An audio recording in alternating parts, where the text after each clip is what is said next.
बड़े बड़े धुरंधर हुए फेल।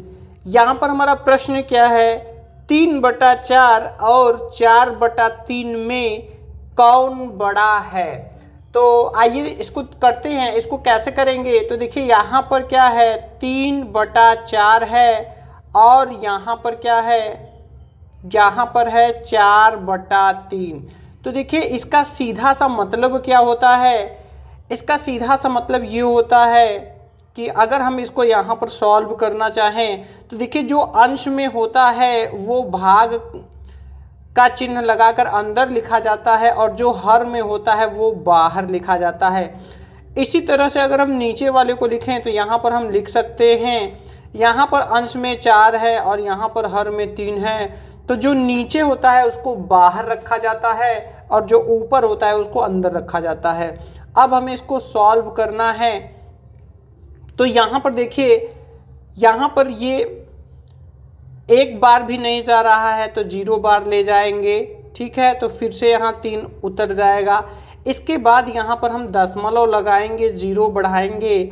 अब यहाँ पर 4 सते 28, यहाँ पर बचे हैं 2 और यहाँ पर दशमलव लग चुका है तो 1 0 बढ़ सकता है। अब इसके बाद 4 पंजे 20, तो देखिए ये पूरा पूरा यहाँ पर कट चुका है। तो इसका जो आंसर आ रहा है वो कितना आ रहा है, 0.75। चलिए इसको भी हम लोग सॉल्व कर लेते हैं। तो यहाँ पर भी देखिए, यहाँ पर तो 3 1 का 3, तो ये देखिए 3 एक बार में चला जा रहा है जबकि यहाँ पे एक बार भी नहीं जा पा रहा था क्योंकि अंदर छोटा था और बाहर बड़ा था।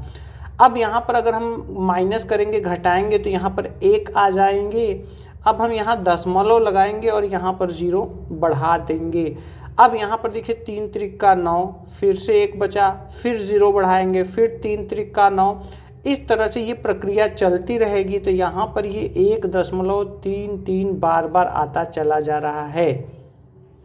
अब यहाँ पर आप देख सकते हैं, क्या देख सकते हैं कि यहाँ पर देखिए 1.33 आया है जबकि यहाँ 0.75 आया है। तो अब यहाँ पर कहा जा सकता है कि ये जो 3/4 है और यहाँ पर 4/3 है, अगर हमें इसमें डिसाइड करना हो कि कौन बड़ा है तो हम ये अपना बड़ा का चिन्ह जो है किधर लगाएंगे, 4/3 की तरफ लगाएंगे कि ये बड़ा है और ये क्या है, छोटा है, क्योंकि इसकी वैल्यू कम आ रही है और इसकी वैल्यू अधिक आ रही है।